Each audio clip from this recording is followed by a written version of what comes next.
We were in an era of speed, where now there's a expectation that you move faster, Right. but you also have to get it right.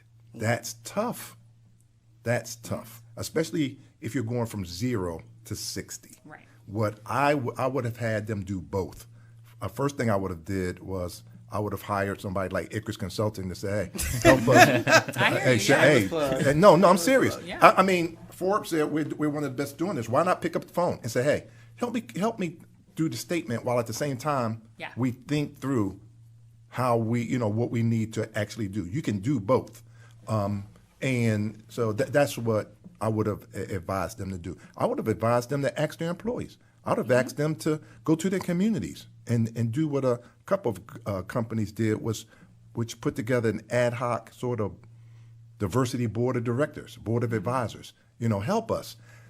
How about being a little humble? How about saying we don't have all the answers? Right. How about saying we're not good at this? How about saying we don't know what we don't know? And how about some transparency, some vulnerability, and some authenticity? Yeah. The problem with that is most companies are managed pretty much still by white males who are drivers. I mean, they get paid to make decisions, solve problems, and do it quickly. And that competency, which was a strength in 2019, is a weakness in 2020 because we need you to listen. We need you to listen. That's a very good point, yeah. With empathy.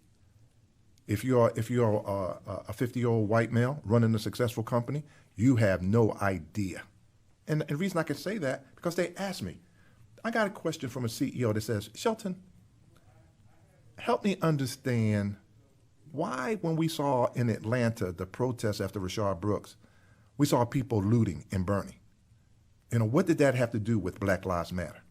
I said, and what my response was? Why are you asking me? Do you have black, who are you? Are you talking to people that look like the people that were out there? Why don't you go ask them? You understand what I'm saying? And so, you know why? Because he talked to me because he's comfortable with me. You need to go talk to people that are different than you.